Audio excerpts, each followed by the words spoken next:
allow me to start over and reiterate myself, because I realize there's going to be some people watching, especially you. This is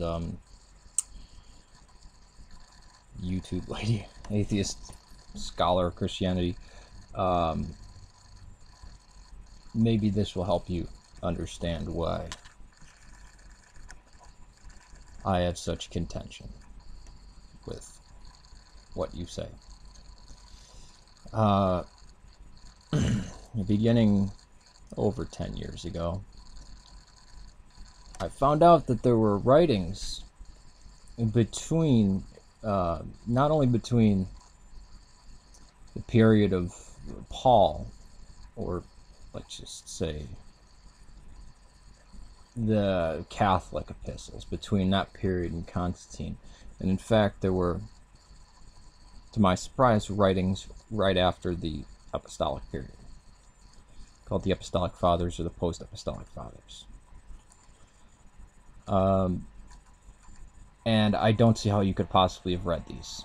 These are some pretty major things if you're talking about early Christianity. Polycarp, Justin Martyr, Irenaeus of Lyon, Clement of Alexandria, Origen of Alexandria, Tertullian. Even before that, we have guys like Papias, Shepherd of Hermas. We have the Epistle of Clement. Now, where is the dumbing down or the taking away of reason, or however you want to phrase it, in Tertullian or Irenaeus? In fact, I mentioned this in the video that I sent to you, the 5-minute video, but all of the ancient writers, we get because of Christians, because of the monasteries. And if you want to look at what's the oldest manuscript copied down, it's texts of the New Testament. We have continually. The oldest complete text that we found, or codicy of a religion, is Judaism. It's Qumran. It doesn't have anything Christian in there.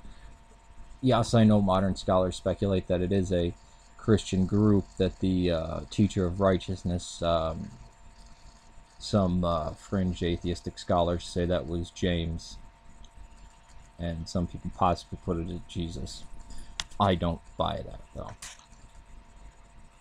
But even moving on from someone like Tertullian, we have an expansion of this. Again, this is not your grandmother's Christianity. It's not American Christianity.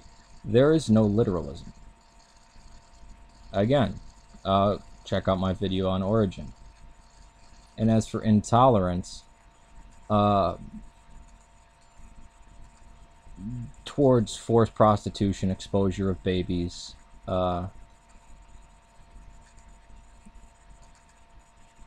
did we lose anything great in the stopping of the Viking horde or the Hunnic horde? The paganism of the Huns and the Vikings. I don't like people sanitizing history. It was incredibly violent. It was not moral at all.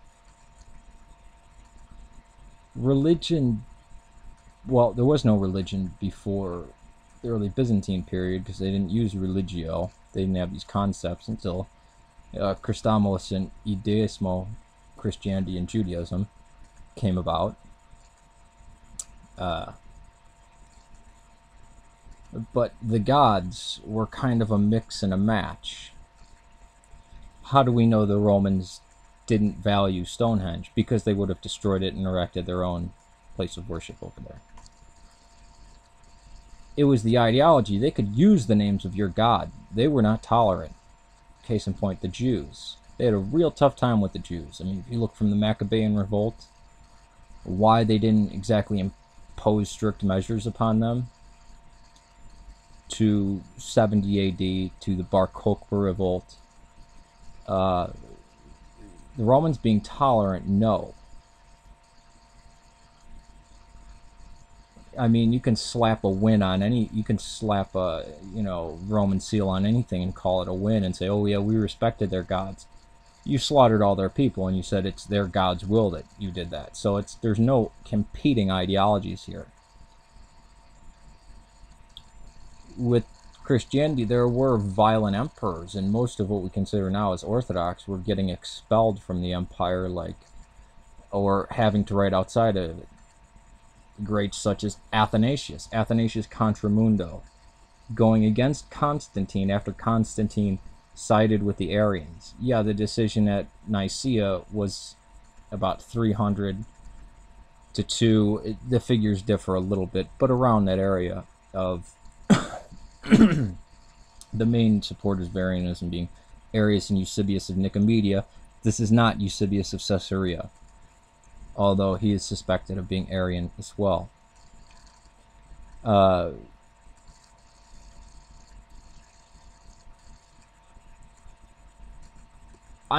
actually like atheism. Atheism is preferable to fundamentalism. But when atheism becomes fundamentalism, it's kind of a sick joke. When you're talking about Christianity destroying reason or putting out the light of education or anything like that, and you yourself can't pronounce the names of emperors and have not read Celsus, Tacitus, Pliny, Josephus, Justin Martyr, Irenaeus of Lyon, Ignatius of Antioch, Origen of Alexandria, Clement of Alexandria, Clement of Rome, Tertullian, Gregory of Nyssa. It really, Augustine of Hippo, I mean, we view him as a heretic, but Augustine of Hippo, Cyprian of Carthage. How can you speak on that? I mean, I don't. Do you know what the Marcion controversy? Well, of course you don't. I mean, I could refer you to some sites or read things where Christ and Christianity is mentioned in passing, like Mara Bar Serapion, and those who want to say, "Oh, that's not mentioning Jesus; it can't be said." In its language, yes, it absolutely can. And what about the stuff that didn't make it, like Shepherd of Hermas, the Protevangelium of James, all these other Acts of Paul and Thecla? Look at what Christianity did for women. Now, what would eventually happen in the medieval time, when you had the Dark Ages, which was not caused by Christianity, unless you're relying on Gibbon, which seems that you are.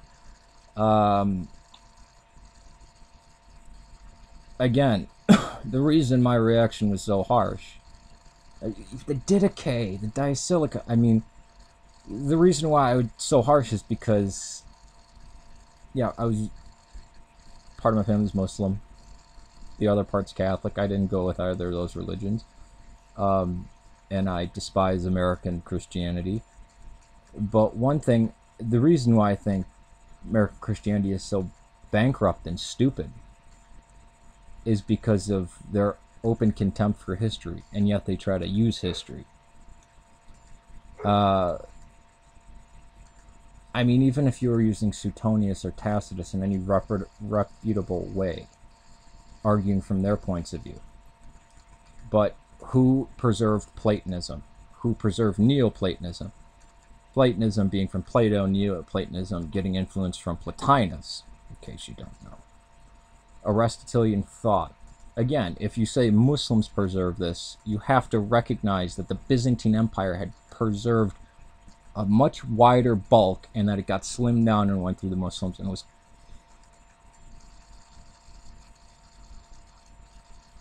all of the knowledge of the Greeks and the Romans preserved in the churches. The pagans didn't have an idea of these sacred holy writings. And it was the monks in the monasteries that were the light of the world. You seem to just be using history as an ideological baseball bat, which is the same thing as the fundamentalists do. And that's what I'm opposed to. You can have your atheist perspective. That's fine. But when you try to take history and use it, abuse it, misuse it in the same way the Christian fundamentalists do, that's when I get just beyond irritated. Because it's ignoramuses playing around with something that means a lot to me, which is our human history. And it means more to me than, hell, maybe my eternal soul, if there is such a thing, which I don't think we believe in such a thing. I don't believe in heaven or hell, by the way. Take it easy. And please get back to me. I'd love to talk to you.